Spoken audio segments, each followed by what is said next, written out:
Hey, hey, hey! Maraming salamat sa mga nanonood ng first vlog namin ni Ergy. So eto yung unang-una naming biyahe from Santo Tomas, Batangas to Lubo, Batangas. Ginawa namin 'to on October 3. Umalis kami ng 11:30 sa Santo Tomas, Batangas. Tirik na tirik yung araw sa video pero hindi masyadong mainit yung araw na yan. And this part naman, ito yung unang-unang labas ko sa Maharlika Highway na nakaangka sa motor. So this is very significant. Medyo kinakabahan kasi syempre yung mga kasabayan mo diyan, truck, ayan makikita niyo naman diyan, truck, bus, mga ganyan. Pero okay lang naman, magaling namang mag-handle si Ergy sa highway. Sa takbong pogi lang, maingat lang talaga. Laging nasa slow lane lang kami.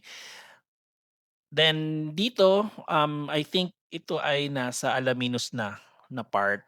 Medyo nag-uusap kami dito, nag-iisip kami kung paano namin gagawin yung mga video tracks kasi bagong-bago pa 'tong ano, GoPro na binili namin. So wala pang SD card.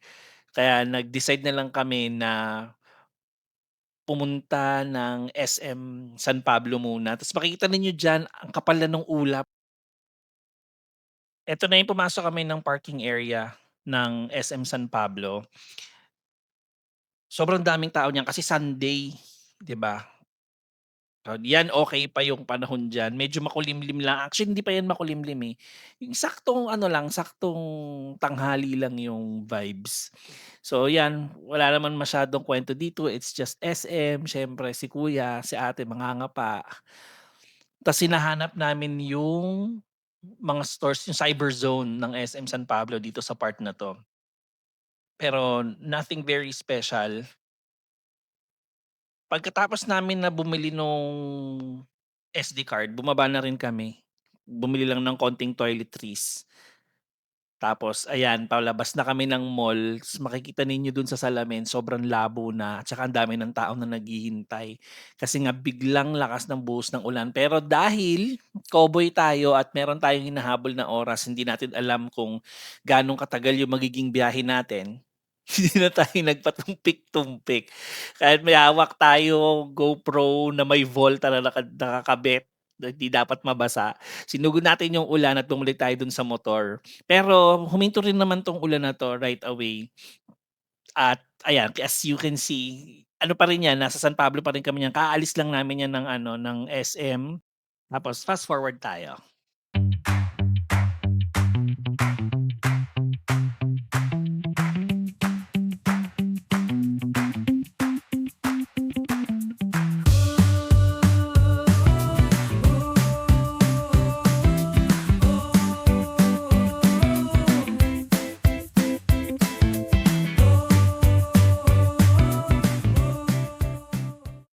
'Yan, itong part na 'to malapit na kami nito sa Arco ng Quezon, so palabas na kami ng, San Pablo City.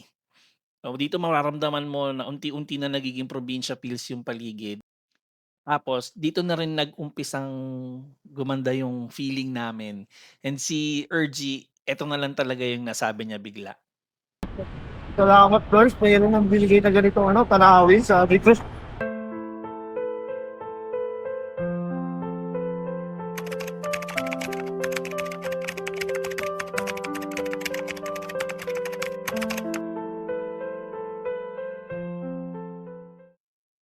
So dito nagtuloy-tuloy na kami ng biyahe.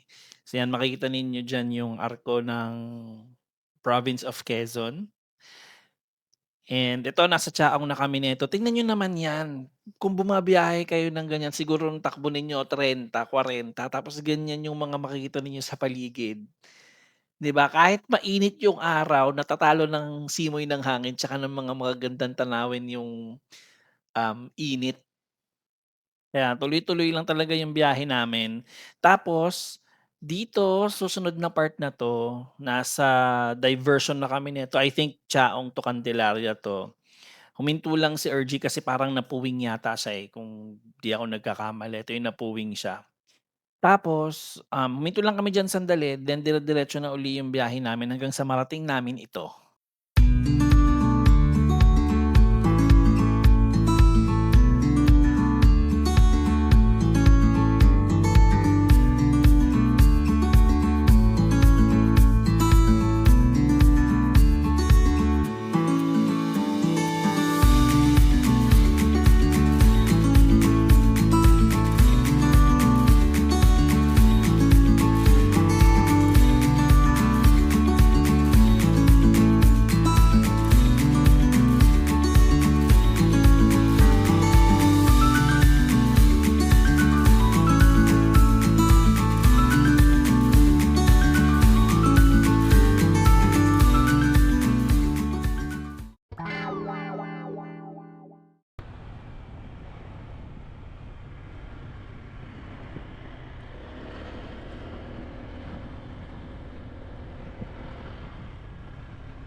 Sabi ko na eh. Iba talaga si God Paul dyan, nagpo-provide eh. Alam mo, oh, ganitong araw lang, Sarap na, no? probinsya ka na. Yes. Talaga.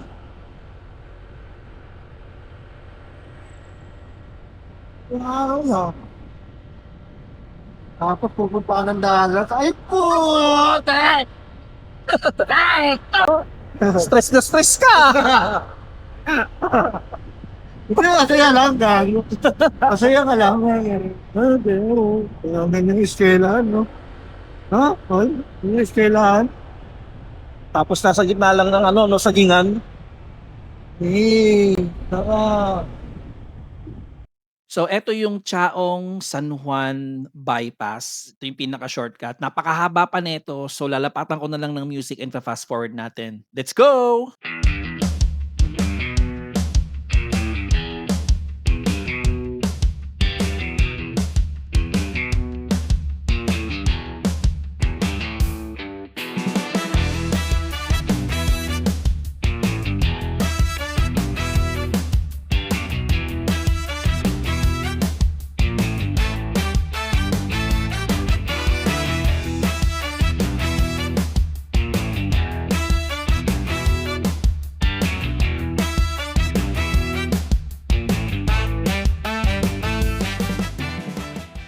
Ito yung bayan ng San Juan, Batangas. Kung makita ninyo, napakaluwag ng kalsada nila, napakalinis, and sobrang daming solar lamps. Napakahaba niyan, hindi ko pinutol ko na lang. Pero sobrang saludo ako sa gobyerno at sa mga mamamayan ng San Juan, Batangas.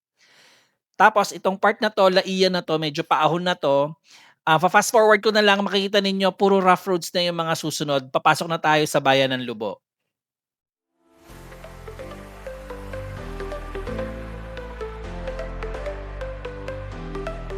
In the night, under the stars so bright, a whisper of wind, a longing deep inside.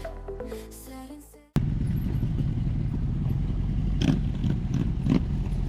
I think gagawin kong daanan.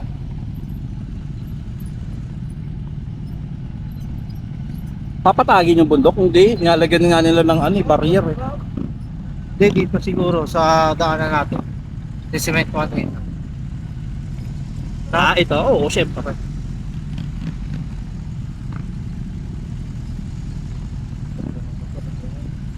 Kaya nga, tatag sa'yo, angas yung ano mga motor mo. Tapos birahan nilang hila dito, no? Okay. Gaxti, kung ikaw naman may pera ka, bakit ka naman mag-iisip? Kaya mo nga binili yan eh. Tanaanin mo yan, bulukin mo sa bahay mo. Diba? Nagalit. Nagalit ka naman dyan. Di ba, parang, ano, ba't bumili ka ng ganyan, tas naka-display? May mga ano pa, may mga eskaparate pa, mga salamin-salamin. Di ba? May mga iba. Ano yun? Paano, ano trip mo doon?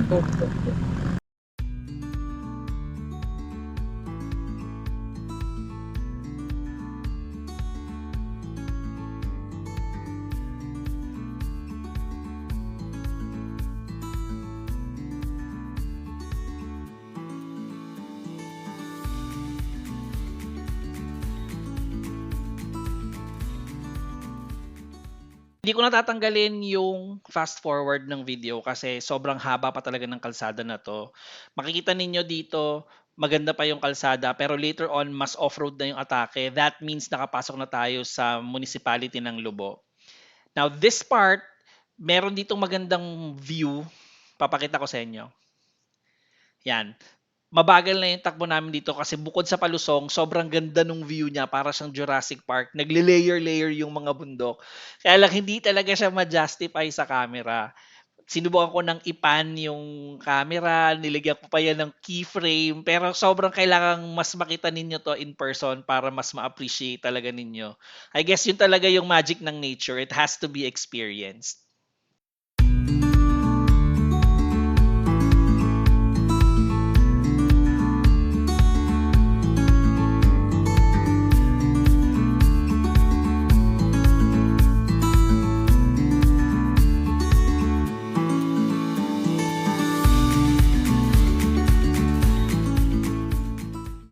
So eto, makikita ninyo sobrang dirt road na, off-road na talaga yung kalsada. And ang dala-dala namin is si Gray, motor ni Ergy na Honda Click 125.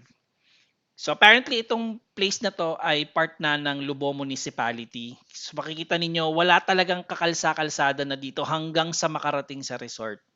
So yun lang yung nakakalungkot na part kasi sobrang ganda, sobrang yaman ng bayan ng Lubo sa natural resources pero hindi nagagamit yung taxes nila ng tama para mapaunlad sana tong kalsada na to kasi sobrang daming isda doon sa dagat na nakapaligid sa bayan ng Lubo. So shout out sa congressman ng 2nd District ng Batangas. O mga taga Lubo, kilala ninyo kung sino yan, kung sino yung congressman ninyo, kalampagin ninyo, shoutout sa'yo. Very controversial ka, pero sana gamitin mo ng tama ang pera ng taong bayan, lalo na ng bayan ng Lubo, kasi pinaghihirapan niya ng mga taxpayers ng bayan mo. So, gamitin mo to para mapaganda yung kalsada na yan. Ang daming makikinabang ng mga negosyo, ang daming mga makikinabang ng mga mangingisda, and just like the town of San Juan, I'm sure na aangat ang bayan ng Lubo kapag ka naayos tong mga dirt roads na to. Sa ngayon, continue muna tayo sa biyahe natin. Let's go!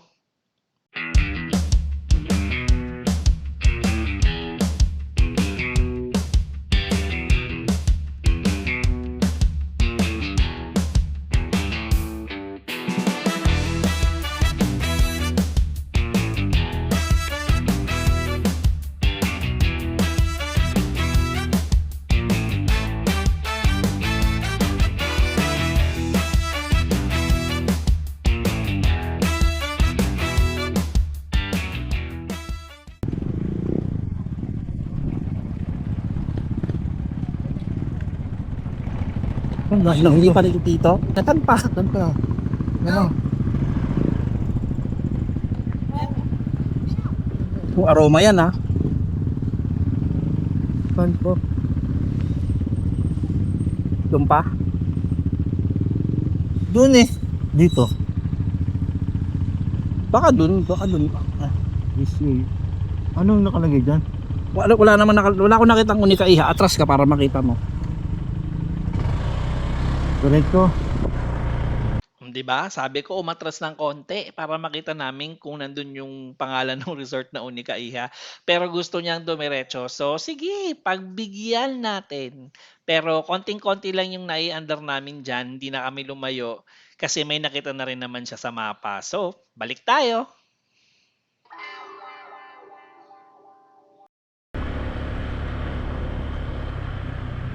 Sa baba nga.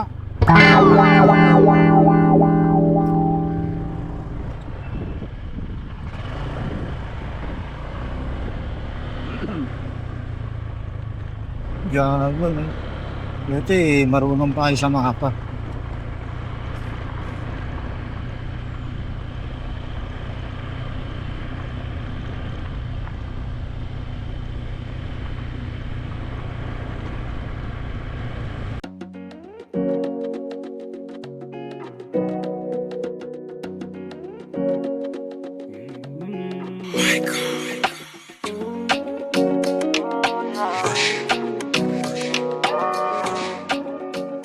Ngitian na. Panalo, kaldo ah. Yun, Ano na? ito yung daanan. Salamat po tong Meron kayong daanan dito pa o paikot? meron. Ayun eh, diretso ako.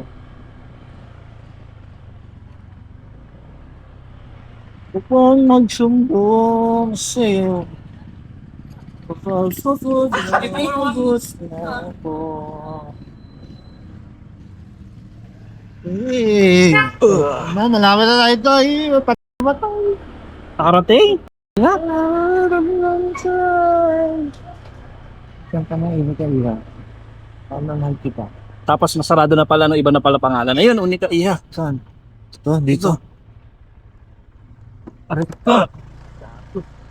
Konti lang Oo. ito. Walang masyadong ano ko eh. Yun naman nahanap natin. Ayan tuyo. Ganyan tuyo. Ay, Ano? dito. Oh, ayan, tindahan. O, hindi ka iha po. Nakarating kami sa campsite ng 4:20 ng hapon.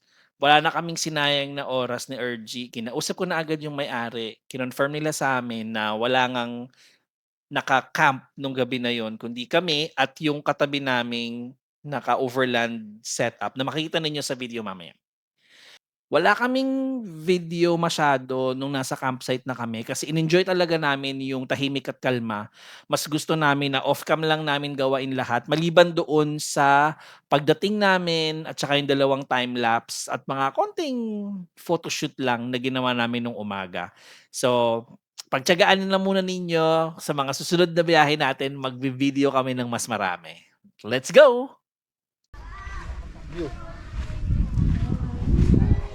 'Di ba? The bigger the testing, the bigger the blessing.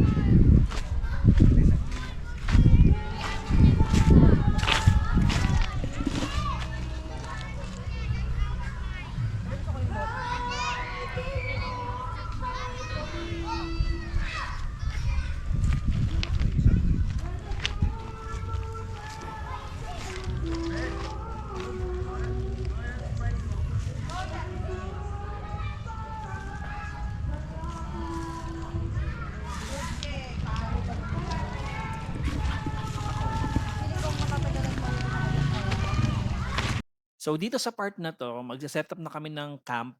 So, kukunin ko na dapat yung parilya pero naunahan na pala ako ni Ergy, nandodo'n na siya kung mapapansin ninyo nando'n siya sa pinakadulo. So hinayaan ko na siyang kunin 'yan, hinayaan ko na siyang mag-setup. Sa pagdating namin dito, nakaramdam talaga kami ng kapayapaan, ng kalma. Kaya yung mga sumunod na oras, talagang hinayaan na lang namin na ma-absorb ng katawan namin yung vibes ng dagat, yung vibes ng mga puno. Wala kasi masyadong hangin kung mapapansin niyo yung dagat, sobrang kalmado. So wala masyadong alon.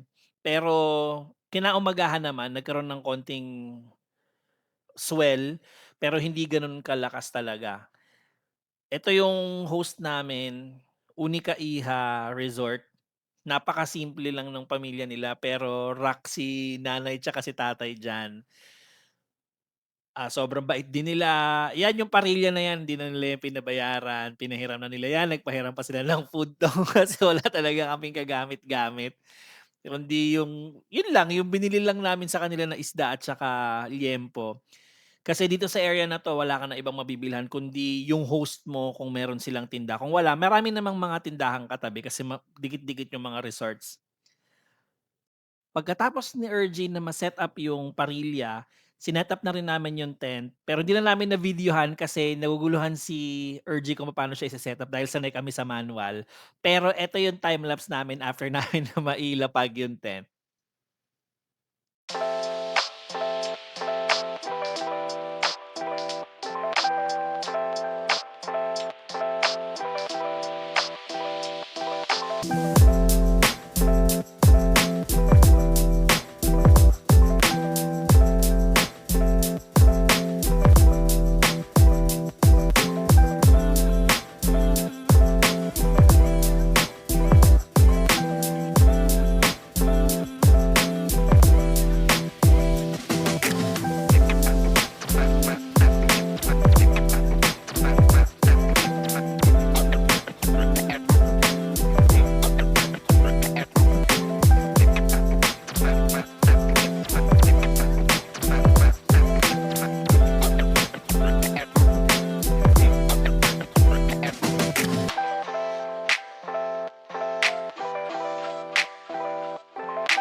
Sa paglipas ng hapon, Nagpasya kami ni Ergie na maligo saglit dahil hanggang 6:00 lang daw pwedeng maligo. Noong una, medyo napakamot kami ng ulo dahil hindi namin maintindihan yung dahilan kung bakit ganun ang rules ni nanay. Pero rules are rules. Kaya sinamantala na namin ng oras na naiwan sa amin bago kami nag-ihaw ng panghapunan. At sandaling nakaupo ako sa mabatong dalampasigan, ninamnam ko yung bawat sandali. At napagtanto kong hindi talaga ako nagkamali. Ito nga talaga yung hinahanap-hanap ng katawan at diwa kong pahinga. Isa pa sa mga na-realize ko, hindi pala ako talaga pumunta rito para gumala. Dahil ang totoo, I am finally home.